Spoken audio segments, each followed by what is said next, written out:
When I was a young boy, you know, our people, we lived at the point, and people used to go by our house, go clam digging or little necks, butter clams, swam, cockles, or there was a canoe there. They would take the canoe out and they go spearing cod. And anyway, on their way back, they would stop at our house, wintertime. They would stop at our place there and visit.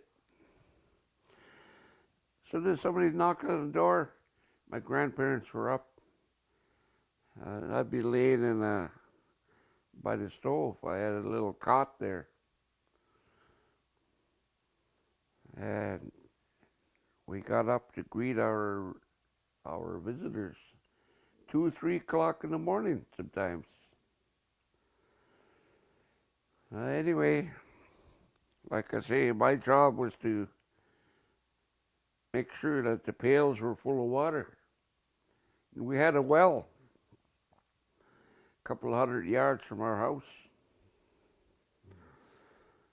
But anyway, I forgot this one day, and we got visitors. And my late grandmother, was going to make tea for our visitors. She looked at the pail and the buckets, and there was no water in it. Ah, Shah, go get some water. My grandfather said, take the buckets, go get some water. I said, okay. I started walking. I got close to where I was going, and I started to get scared. It's nighttime. It's like 2, 3 in the morning. And I'm looking around like that, and all of a sudden I kind of see the shadows or whatever of the trees. Oh, gee, I'm standing there looking around. God, I got to get this water. We got visitors. So I gather my energy and try to not be scared. And I thought, I'll run down to the well and throw the lid off, because we had a lid over the well, and get 2 pails of water. So I went running. I threw the lid off the well and got 2 buckets of water, and I didn't even cover the well. I just turned around. I started running back, because I was scared. I probably was 6 or 7 years old. I got back to the house, and the grandfather was saying, we could hear you running from a long ways. You were scared. I said, yes. He said, see.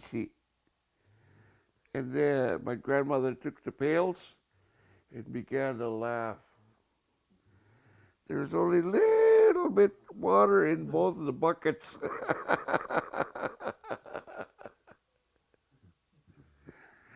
Not even enough to fill up the kettle. And my grandfather said, okay, come on. I'll take you to the well. So we went walking in. He said, you're scared of the dark? I said, yes, I am. I was answering him in our language, of course. See, Seaton. And he said, there's nothing at the nighttime that's going to harm you or anything. As long as you make noise when you're walking. Sing a song or make noise. And if there's anything around, They're going to go the other way. Scared of humans. So anyway, we went to the well. We got water, filled up our pails. We headed back. And oh, they had a good laugh. Our visitors were laughing. And they kept bugging me about my little bit of water in the pail. They made a big joke out of it, and I was embarrassed about it. And my grandfather said, tomorrow morning,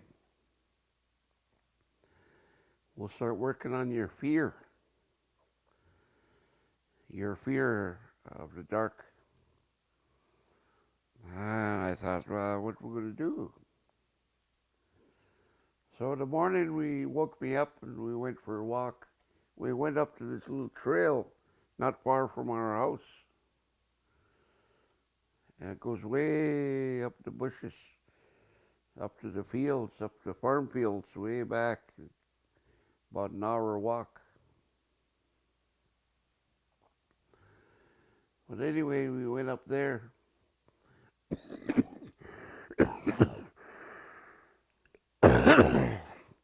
This ironwood, this long shaft, my grandfather went and he cut the ironwood. And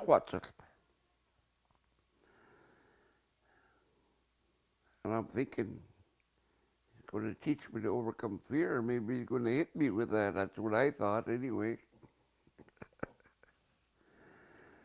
But we got home, and he peeled the bark off it.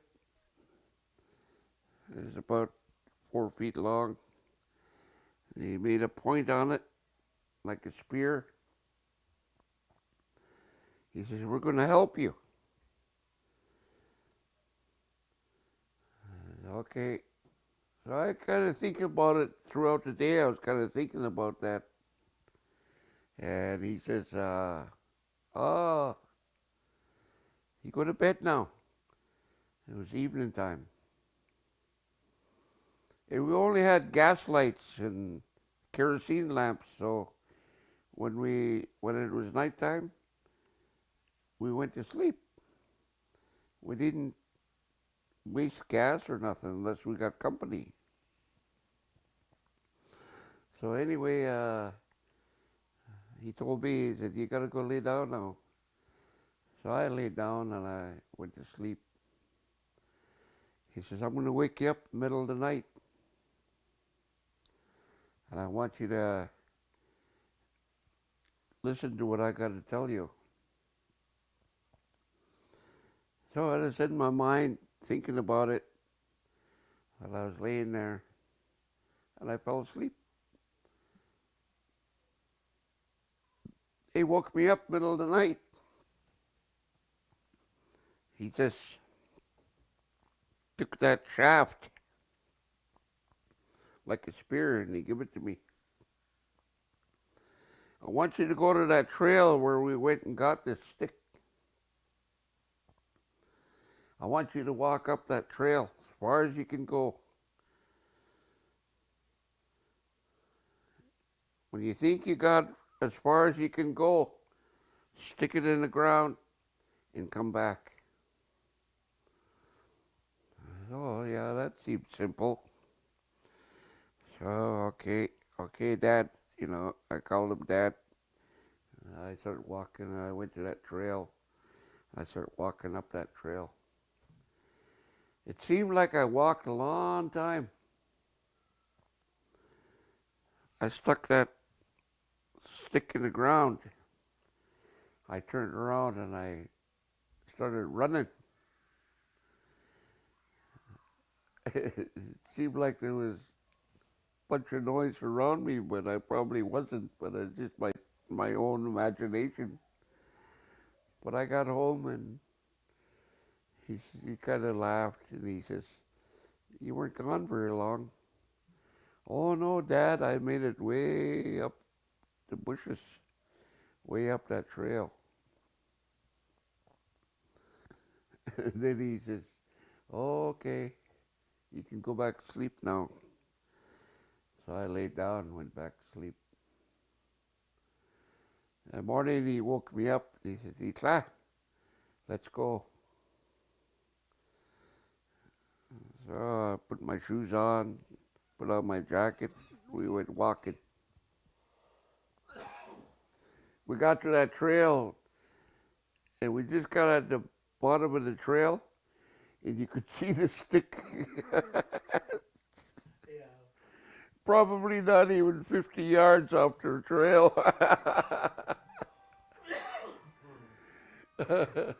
And he kind of chuckled and he laughed. He says, "Well, that's how it is.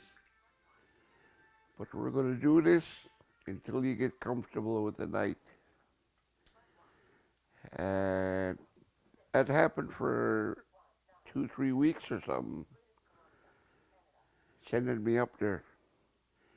And pretty soon I was going way up the trail.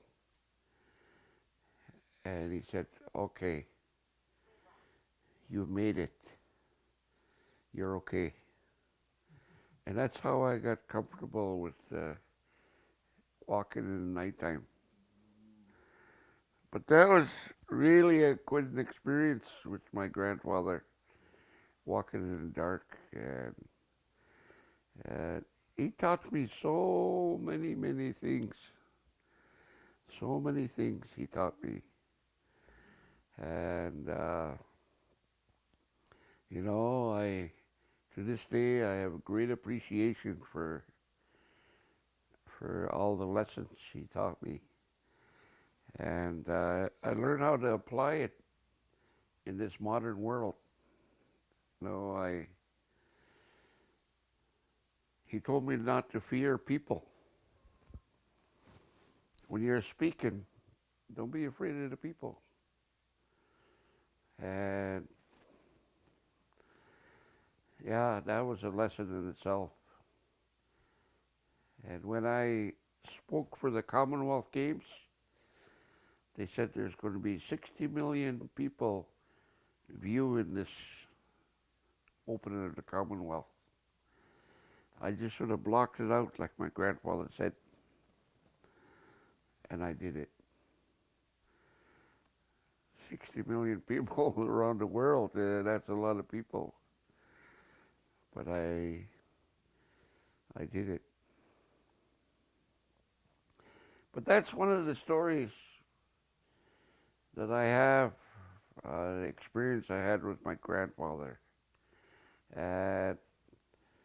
His name was Stz'uminus, Joe Seymour. He was, to me, a great speaker. And then when they told me I was going to become a speaker one day, I never thought I would be. I never believed it myself. But lo and behold, I was probably 24, 25 when elders asked me to become a speaker. And my grandfather was already gone. He passed away when I was 18. But I became a speaker for our people. And it brought me a long ways. I even worked in Ottawa for the National. I opened the Commonwealth Games, Indigenous Games. I did joint assembly with the United States and Canada. I facilitated that and chaired that. So my grandfather's disciplines went a long ways in my life because I don't have an education. I only got grade 7 of social passes. But that's what brought me there.